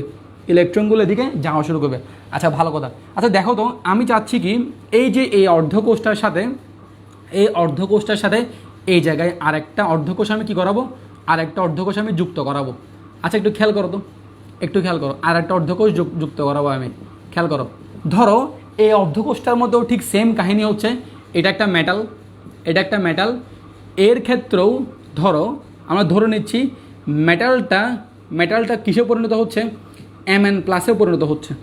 মেটালটা Mn প্লাসে পরিণত হচ্ছে। তো মেটালটা যদি একটু দাঁড়াও, এই পার্টটা লিখিও না এখন। মেটালটা যদি Mn প্লাসে পরিণত হয়, তার মানে এনি পরিমাণ ইলেকট্রন ত্যাগ করে, তাহলে আমি যদি এর সাথেও যদি একটা ওয়্যার কানেক্ট করে দিই এবং দুটো যদি আমি পরস্পর যুক্ত করে দিই, দেখো তো এখানে ইলেকট্রন জমছে না, এখানে ইলেকট্রন জমছে, তার মানে ইলেকট্রনগুলো এদিক থেকে, দেখো এই জিনিসটা কিন্তু নর্মালি তোমাদের বইতে নাই, একটু ভালো মতো বোঝার চেষ্টা করো। ইলেকট্রনগুলো এদিকে যাওয়া শুরু করবে, দেখো তো গ্যাঞ্জাম লেগে গেছে না? এতদিন পর্যন্ত দেখছি একজনের ছাড়ছে আরেকজন নিছে, এখন তো দুজনেই ছাড়তেছে। কাহিনী কি? ঠিক না? এখন তো দুজনেই ছাড়তেছে, তাহলে ঘটনা কি? ওকে, তাহলে ঘটনা কি? Very very important. তাহলে খেয়াল করো ভালো মতো। তাহলে এর জন্য ইলেকট্রন এদিকে যাচ্ছে, এর জন্য ইলেকট্রন যাচ্ছে, তাহলে এই দুইটার মধ্যে যার ইলেকট্রন ছাড়ার প্রবণতা, এখানে একটা ইলেকট্রোড অর্থাৎ দণ্ড, এখানে একটা দণ্ড, এটা একটা মেটাল, এটা একটা মেটাল, এই দুইটা মেটালের মধ্যে যার ইলেকট্রন পুশ করার ক্ষমতা, ধাক্কা দেওয়ার ক্ষমতা বা ইলেকট্রন ছাড়ার ক্ষমতা সব থেকে বেশি হবে, সেই উইন করবে, অর্থাৎ সেই জিতবে। অর্থাৎ এর যদি ইলেকট্রন ছাড়ার ক্ষমতা যদি বেশি হয়, আমরা ধরে নিচ্ছি এর ইলেকট্রন ছাড়ার ক্ষমতা অনেক বেশি, তাহলে খেয়াল করো তো, ইলেকট্রনটা এই যে ধাক্কা দিয়ে আলটিমেটলি ইলেকট্রনটা কোথায় চলে আসবে? ইলেকট্রনটা এই যে এইখানে চলে আসবে, ইলেকট্রনটা এখানে চলে আসবে এবং আলটিমেটলি তখন কি হবে?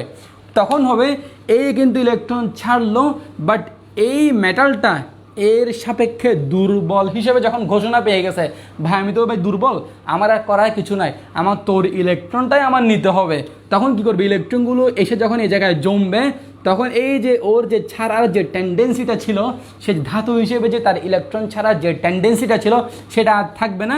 এই দ্রবণের মধ্যে যে Mn প্লাস থাকবে, সেটা তখন কি করবে? সেটা তখন ইলেকট্রনগুলো নেওয়ার জন্য এই বিক্রিয়া, এটা হবে না, বিক্রিয়া হবে Mn প্লাস ইলেকট্রন গ্রহণ করার জন্য, অর্থাৎ গ্রহণ করে সে M ধাতুতে পরিণত হবে।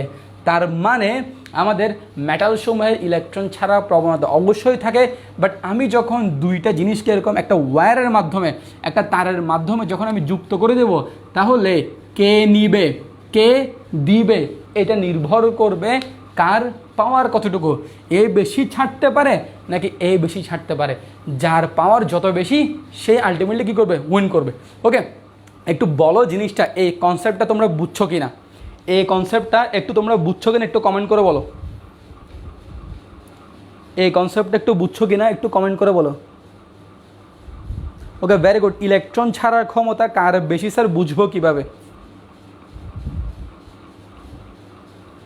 ওকে, ভেরি গুড, হ্যাঁ এখনই বলবো এটা।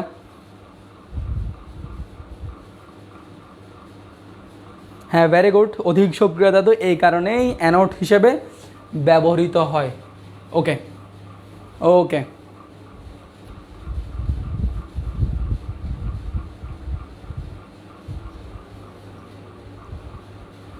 ওকে তাহলে হ্যাঁ, তাহলে একটু খেয়াল করি। তাহলে এখন কোয়েশ্চেন হচ্ছে ভাই যে কেমনে বুঝবো? ওকে, এই যে কোনটা ছাড়বে কোনটা নিবে, অর্থাৎ কার পাওয়ার কতটুকু, কে বেশি শক্তিশালী, এটার জন্য আমরা আমাদের সামনের ক্লাসগুলোর মধ্যে খুবই একটা ইম্পর্ট্যান্ট টপিক পড়বো। সেই টপিকটার নাম হচ্ছে ধাতুর সক্রিয়তা সিরিজ।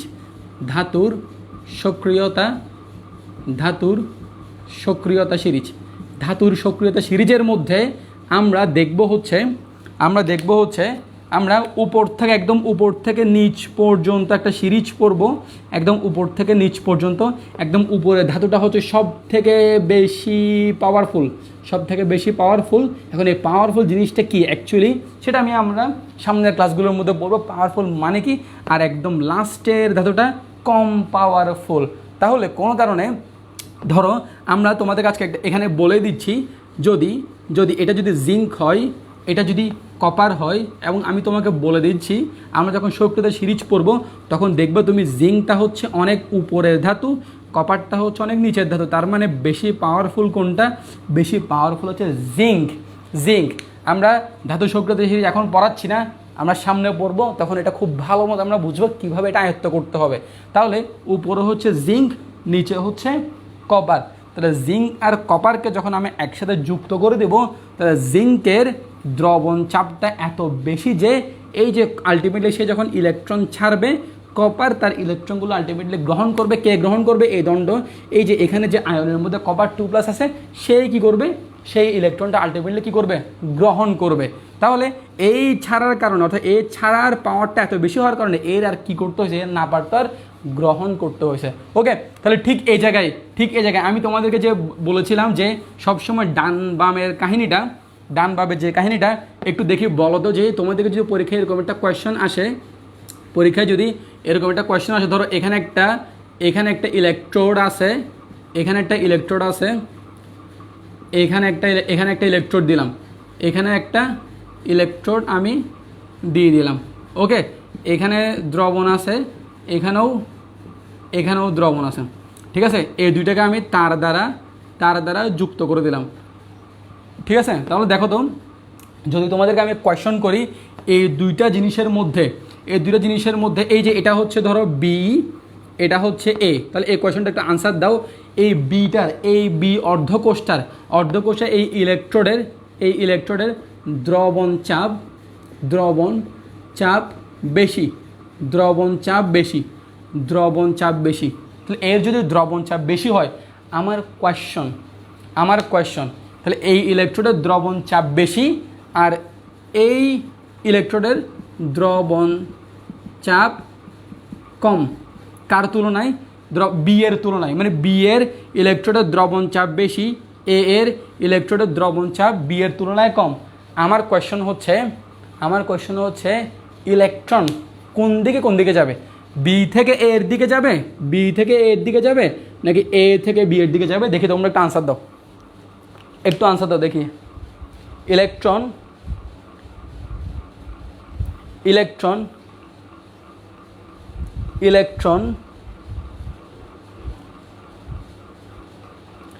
বি থেকে এ এর দিকে যাবে,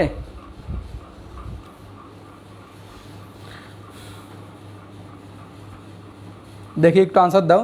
ইলেকট্রন বি থেকে এ এর দিকে যাবে নাকি এ থেকে বি এর দিকে যাবে?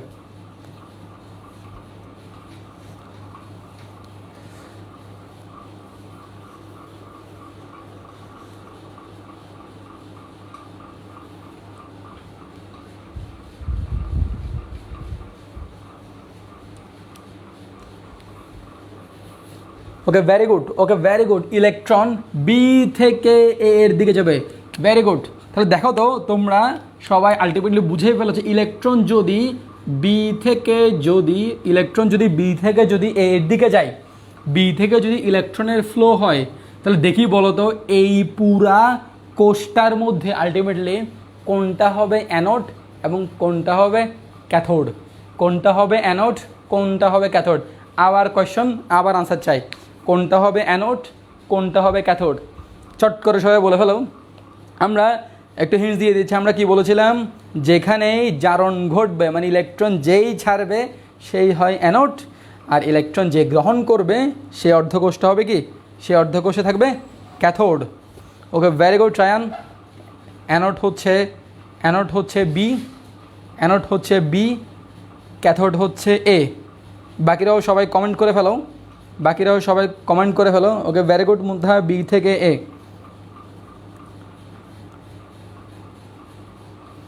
ওকে, ভেরি গুড। বি হচ্ছে অ্যানোড। তাহলে খেয়াল করো, এটা হচ্ছে আলটিমেটলি অ্যানোড, এটা হচ্ছে আলটিমেটলি ক্যাথোড।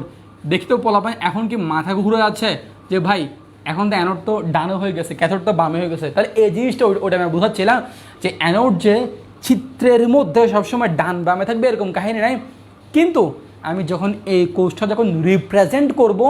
রিপ্রেজেন্ট করার সময় আমার অবশ্যই এইটাকে বামে লিখতে হবে। তারপরে আমি লবণ সেতু যদি দেই, দুইটা দাগ দিয়ে ক্যাথোডটাকে ডানে লিখতে হবে। সবাই বুঝছো কিনা একটু বলো? সবাই বুঝা গেছে? কারো কোনো সমস্যা আছে? চিত্রের মধ্যে কোনো সমস্যা নাই। আমি যদি একটু খেয়াল করো তো, এই যে এই চিত্রটাকে যদি আমি এখন, এটা আমার ডান সাইড, এটা আমার বাম সাইড, আমি এই সাইডে আসি বলে আর কি, দেখো তো আমি যদি এই নিচ দিয়ে ঢুকে যদি বোর্ডের ওই পাশে চলে, এই সাপোজ ধরে আমি যেখানে নিচে যাচ্ছি, এই যে আমি এখন নিচে গিয়ে বোর্ডের পেছনে চলে আসলাম, এই দেখো আমি এখন বোর্ডের পেছনে, আমার ডান সাইডে হয়ে গেছে হচ্ছে কোনটা, আমার ডান সাইডে হয়ে গেছে এখন, আমার ডান সাইডে হয়ে গেল হচ্ছে এটা, আর বাম সাইডে হয়ে গেল আমার বি। তার মানে আমি যেরকম চাচ্ছিলাম ওইরকম হয়ে গেছে। এই যে আমি আবার বোর্ডের ওই পাশ থেকে চলে আসলাম, তাহলে আমার আবার ডান সাইডে হয়ে গেল বি, বাম সাইডে হয়ে গেল এ। তাহলে কাহিনী ঘুরে ফিরে সেম। তুমি যদি ওই সাইডে চলে যাও তাহলে তুমি জিনিসটা আরও ক্লিয়ারলি বুঝে ফেলতে পারবে। তাহলে এটার কোনো সমস্যা নাই, পাশ দিয়ে কোনো সমস্যা নাই। আমার চিত্রের মধ্যে ডান বাম অ্যানোড ক্যাথোড যে কোনো একদিকে হইতে পারে, কিন্তু রিপ্রেজেন্ট করার সময় স্যাল তুমি যখন লিখবা তখন অবশ্যই বাম সাইডে তোমার থাকতে হবে হচ্ছে অ্যানোড এবং ডান সাইডে থাকতে হবে তোমার কি ক্যাথোড। সো এই জিনিসটা যখন আমরা বুঝে ফেলছি, তাহলে আমরা আসি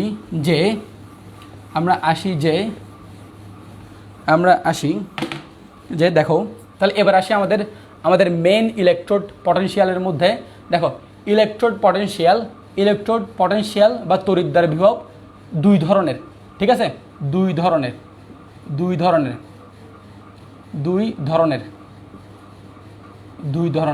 ঠিক আছে। একটা হচ্ছে এক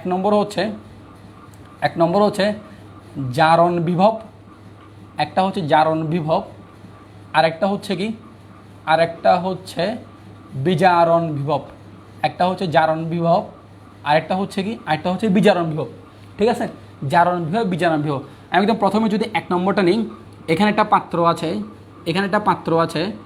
খেয়াল করো, এখানে একটা পাত্র আছে, এই জায়গায় একটা কি আছে, এই জায়গায় একটা ধাতু আছে, পাত্র আছে, একটা ধাতু আছে, এখানে একটা কি আছে, এখানে দ্রবণ আছে, ওকে। আচ্ছা, এই যে এটা হচ্ছে একটা মেটাল, আর এখানে আছে কি মেটালের দ্রবণ Mn+। তাহলে ধাতু থেকে Mn+ হয়ে আসলো, ঠিক আছে। অর্থাৎ তার মানে ছিল আমার মেটাল ভালো মানুষ, সে কি করলো, সে Mn+ হয়ে গেল। Mn+ হয়ে যাওয়া মানে কি, সে একটা ইলেকট্রন ত্যাগ করলো। তাহলে খেয়াল করো সে যখন ইলেকট্রন যখন ত্যাগ করলো, তার মানে ইলেকট্রনগুলো এখানে জমতেছে না, ইলেকট্রনগুলো এখানে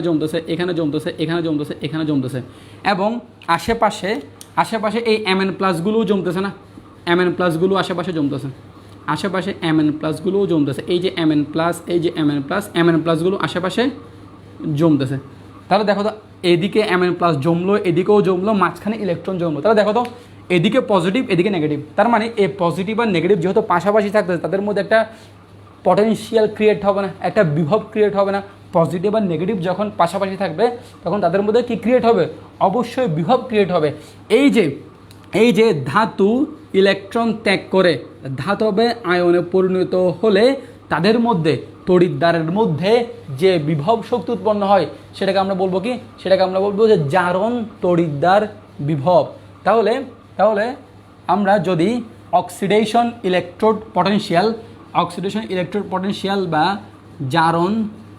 জারণ তড়িৎদ্বার বিভব, যদি আমরা জারণ তড়িৎদ্বার বিভবের যদি সংজ্ঞা যদি লিখতে চাই, পরীক্ষায় যদি সংজ্ঞাটা চলে আসে, তাহলে তুমি সংজ্ঞাটা কীভাবে লিখবা, ধাতু ইলেকট্রন ত্যাগ করে ধাতব আয়নে পরিণত হলে, ধাতু ইলেকট্রন ত্যাগ করে ধাতব আয়নে পরিণত হলে যে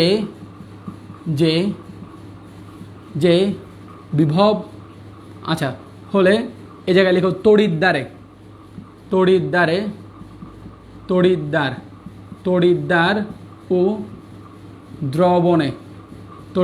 ও দ্রবণে যে বিভব সৃষ্টি হয়।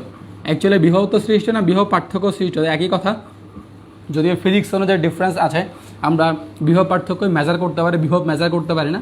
যে বিভব সৃষ্টি হয় তাকে জারণ তড়িৎদ্বার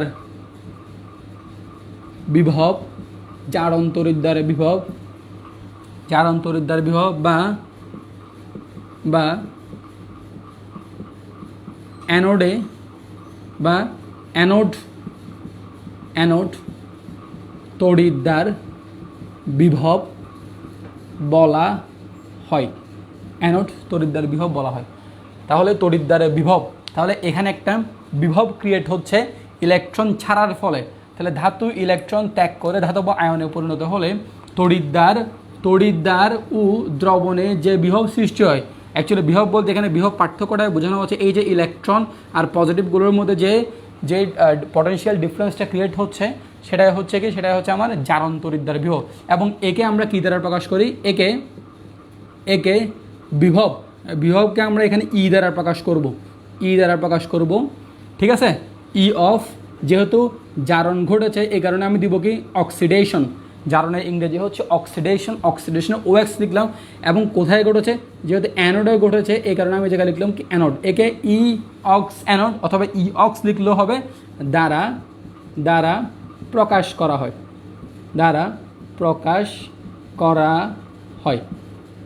হয়। ঠিক আছে, একে ই অফ অক্স অ্যানোড দ্বারা প্রকাশ করা হয়। ঠিক আছে, আচ্ছা, এরপরে আসি জারণ তড়িৎদ্বার বিভবের পরে এরপর লিখো বিজারণ তড়িৎদ্বার বিভব। তাহলে বিজারণ তড়িৎদ্বার বিভব জিনিসটা কি? তাহলে সেম জিনিস এখানে খেয়াল করো, আমি এখানে একটা পাত্র নিলাম। পাত্রের মধ্যে এখানে কি আছে? এখানে একটা দণ্ড আছে। ঠিক আছে, দণ্ডটা হচ্ছে মেটালকে আমরা এম দ্বারা প্রকাশ করলাম। এখানে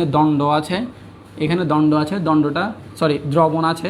দ্রবণ হচ্ছে কি এখানে Mn+। এই জায়গার টেন্ডেন্সিটা কীরকম? এই জায়গার টেন্ডেন্সিটা হচ্ছে Mn+, ইলেকট্রন গ্রহণ করে ধাতুতে পরিণত হয়। Mn+ ইলেকট্রন গ্রহণ করে ধাতুতে পরিণত, তার মানে এখানে Mn+ ইলেকট্রন গ্রহণ করে n পরিমাণ ইলেকট্রন গ্রহণ করে M ধাতুতে মানে সলিড, এগুলো হচ্ছে অ্যাকোয়াস পরিণত হয়। তাহলে এই দেখো এখানে কি হলো? তাহলে এখানে যেহেতু Mn+, তার মানে ধরো এটা যদি কপার 2+ হইতো, তার মানে এখানে দ্রবণটা কি কপার সালফেট ছিল না? তাহলে কপার সালফেট, চিন্তা করো এখানে Mn2+, এটা যদি কপার 2+ হয়, সেই ইলেকট্রন গ্রহণ করে সবে দণ্ড গিয়ে কপার হয়ে যাচ্ছে। তাহলে এই জায়গায় সালফেটের মাত্রাটা বেড়ে যাচ্ছে না, মানে দ্রবণের মধ্যে মাইনাস চার্জটা বেড়ে যাচ্ছে না। এবং আমরা কি পড়েছিলাম? এই দণ্ডটা হচ্ছে পজিটিভ চার্জ। তাহলে এই দণ্ডের মধ্যে এই জায়গায় পজিটিভ, যেহেতু কপার গিয়ে সলিড হয়ে যাচ্ছে, নিউট্রাল জিরো হয়ে যাচ্ছে, তাহলে অবশ্যই এটা কি জিরোটা তোমার নেগেটিভের সাপেক্ষে হচ্ছে পজিটিভ। তাহলে দেখো তো এই জায়গায় নেগেটিভ পজিটিভ, এখানেও নেগেটিভ পজিটিভ, দ্রবণে হচ্ছে নেগেটিভ চার্জ বেশি, কারণ কি সালফেট আয়ন বেড়ে গেছে, কপার 2+ দণ্ডে চলে গিয়েছে এবং দণ্ডের মধ্যে পজিটিভ চার্জ বেশি। তাহলে এই যে পজিটিভ আর নেগেটিভের মধ্যে যে ডিফারেন্সটা, পটেনশিয়াল ডিফারেন্সটা, এটাকে আমরা বলবো কি? এটাকে আমরা বলবো হচ্ছে বিজারণ তড়িৎদ্বার বিভব। এটাকে আমরা বলবো হচ্ছে বিজারণ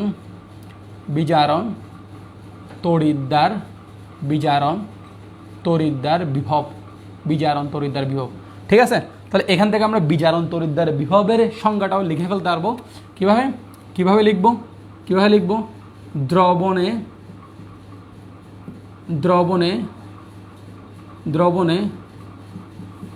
দ্রবণে ক্যাটায়ন ইলেকট্রন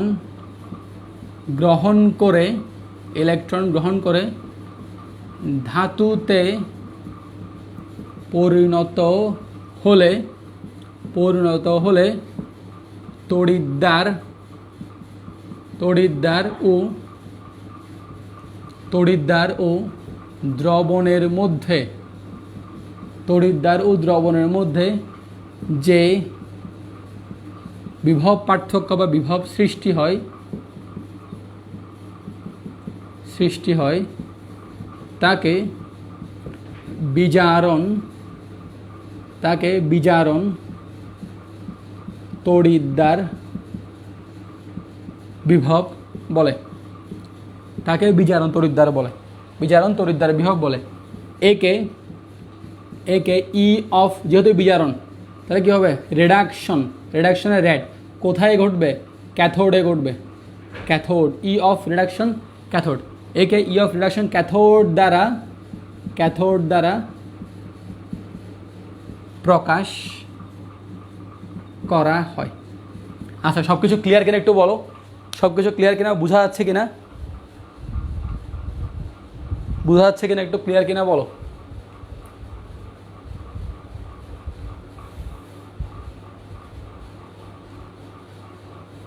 ওকে, আমরা মোটামুটি ক্লাসের একদম শেষ দিকে চলে আসছি। তাহলে এটা হচ্ছে, এখানে খেয়াল করে, এটা হচ্ছে ই অফ রিডাকশন ক্যাথোড, এটা হচ্ছে এর আগেরটা ছিল আমাদের ই অফ অক্সিডেশন বা অ্যানোড। ওকে, আচ্ছা তাহলে একটু দেখো তো, এখন একটু দেখো,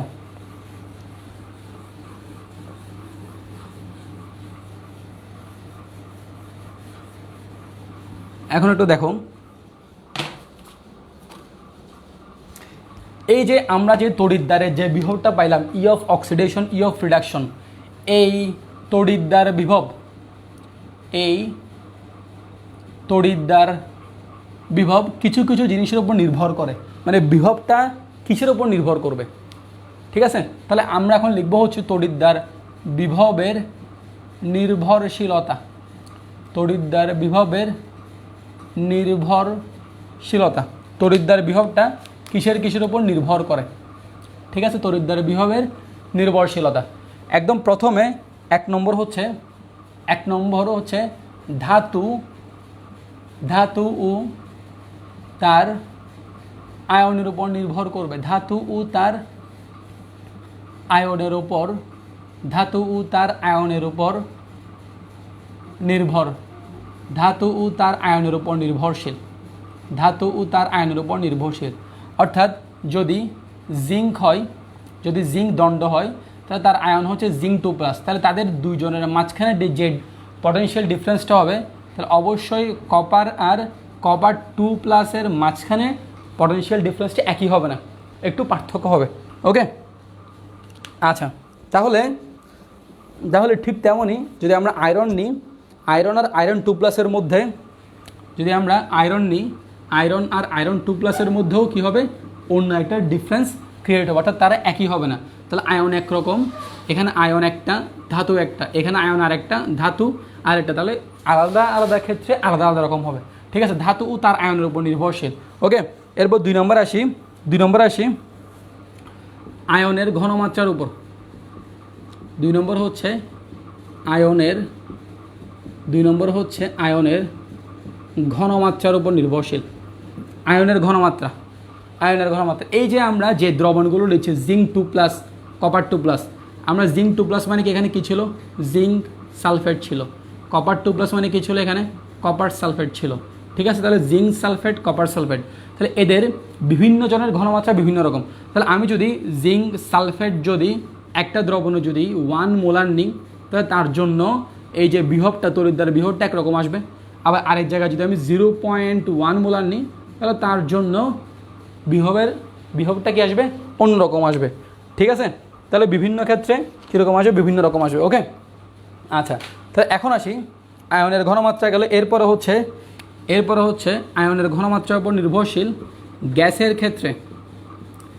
গ্যাসের ক্ষেত্রে যদি এমন কোনো ইলেকট্রোড থাকে, আমরা সামনে পড়ব যে তোমার এই যে আমরা যে ইলেকট্রোডগুলো ইউজ করব, এই ইলেকট্রোডের আশেপাশে আমরা মাঝে মধ্যে কি প্রবেশ করাবো, গ্যাস প্রবেশ করাবো, গ্যাস, অর্থাৎ তখন ইলেকট্রোডগুলো গ্যাস ইলেকট্রোড হিসেবে কাজ করবে। গ্যাসের ক্ষেত্রে যদি গ্যাস আমরা প্রবেশ করাই, তখন গ্যাসের ক্ষেত্রে আংশিক চাপের উপর নির্ভরশীল হবে, আংশিক চাপের উপর। এখন আংশিক চাপ জিনিসটা কি, আমরা এগুলো পড়বো সামনে, ঠিক আছে। এখন আবার তুমি নোট করে ফেলো আগে। তাহলে আয়নের ঘনমাত্রার উপর নির্ভরশীল, গ্যাসের ক্ষেত্রে আংশিক চাপের উপর নির্ভরশীল, আর আরেকটা হচ্ছে সবথেকে ইম্পর্ট্যান্ট, সেটা হচ্ছে তাপমাত্রার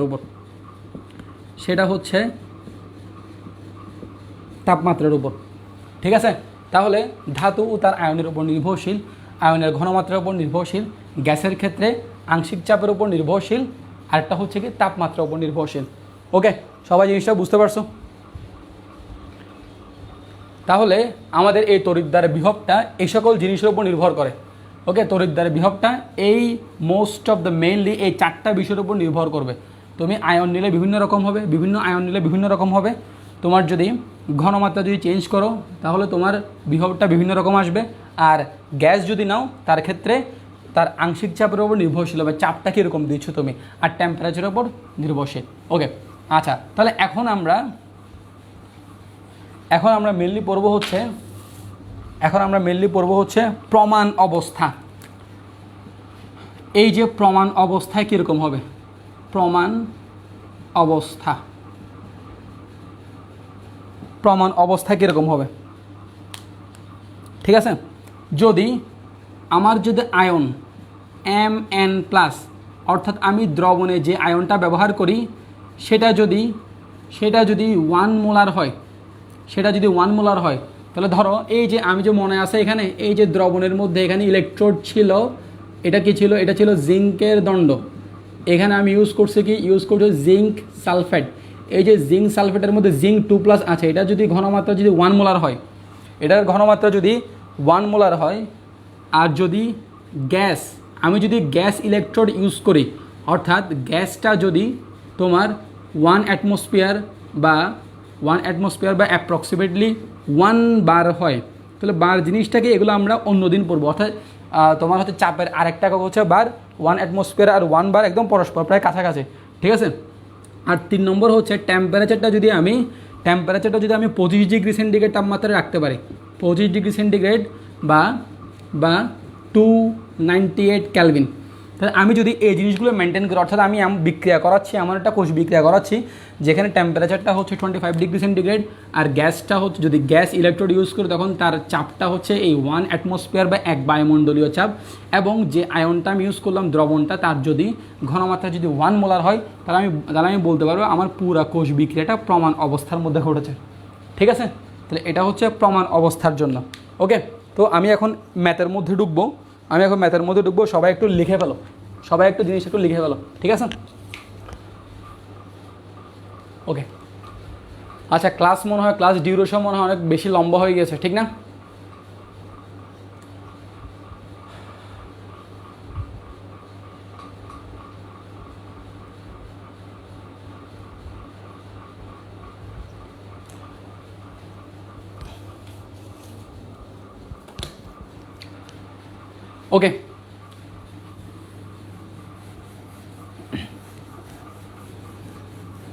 ওকে, সবাই এতটুকু পর্যন্ত একটু বুঝছো কিনা একটু বলো, বলো। ওকে, ক্লাস ডিউরেশন মোটামুটি অনেকক্ষণ হয়ে গিয়েছে। ওকে, আমরা আজকে ইলেকট্রোমোটিভ ফোর্স, আমরা ইলেকট্রোড পটেনশিয়ালটা পর্যন্ত পড়তে পেরেছি, ইলেকট্রোমোটিভ ফোর্সটা আমরা আজকে পড়তে পারি নাই। আমাদের ইলেকট্রোমোটিভ ফোর্সটা, ওকে, হ্যাঁ, ইলেকট্রোমোটিভ ফোর্সটা খুবই ইম্পর্টেন্ট। সো তাই আমরা চেষ্টা করবো হচ্ছে ইলেকট্রোমোটিভ ফোর্সটা নেক্সট ক্লাসে পড়ার জন্য, এবং নেক্সট ক্লাসে ইলেকট্রোমোটিভ ফোর্স দিয়ে শুরু হবে। ওকে, তাহলে যেহেতু আজকে ক্লাসটা প্রায় 1.5 ঘন্টার উপরে চলে গিয়েছে, সো আমরা ক্লাসটা এখানেই শেষ করব। আশা করি তোমরা সবাই বুঝতে পেরেছো। কারো কোনো একটা টপিকের সমস্যা কিনা আছে বলো, কোনো কিছু বুঝো নাই এরকম আছে কিনা একটু বলো, একটু কমেন্ট করে জানাও। সব কিছু ক্লিয়ার কিনা একটু কমেন্ট করে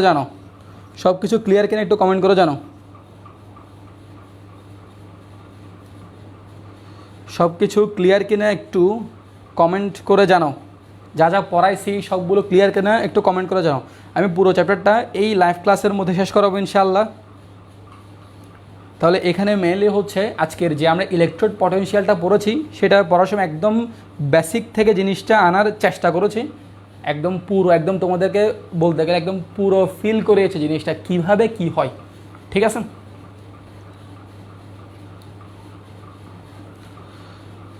ওকে, সবাই বুঝে ফেলছো? বাকিরা একটু কমেন্ট করো সবাই, সব কিছু ক্লিয়ার কিনা। ওকে, থ্যাংক ইউ। সবাই বুঝতে পেরেছ? আচ্ছা, ঠিক আছে, তাহলে মোটামুটি সবাই বুঝতে পেরেছো। আমরা আমাদের আজকে লাইভ ক্লাসটা এখানেই শেষ করব, আর আমরা নেক্সট ক্লাসে ইলেকট্রোমোটিভ ফোর্স থেকে পড়বো ইনশাল্লাহ। তাহলে সবাই আগামী ক্লাসের জন্য আমাদের ক্লাসগুলো হবে হচ্ছে রবি মঙ্গল বৃহস্পতি তোমার 7:45 থেকে হবে, যাতে তোমরা একটু মোটামুটি সবাই মাগরিবের নামাজের পরে একটু টাইম পেয়ে তোমরা লাইভ ক্লাসে চলে আসতে পারো। ওকে, সো নেক্সট ক্লাস আমাদের হবে হচ্ছে, অর্থাৎ তড়িৎ রসায়নের উপর নেক্সট ক্লাস হচ্ছে আমাদের রবিবার দিন। ওকে, তাহলে ততক্ষণ পর্যন্ত সবাই সুস্থ থাকো, ভালো থাকো, এবং রাহিয়ে হামারে সাথ। ওকে, তাহলে দেখা হবে তোমাদের সাথে নেক্সট ক্লাসে ইনশাআল্লাহ। ওয়ালাইকুম আসসালাম সবাইকে, ওয়ালাইকুম আসসালাম রহমতুল্লাহ।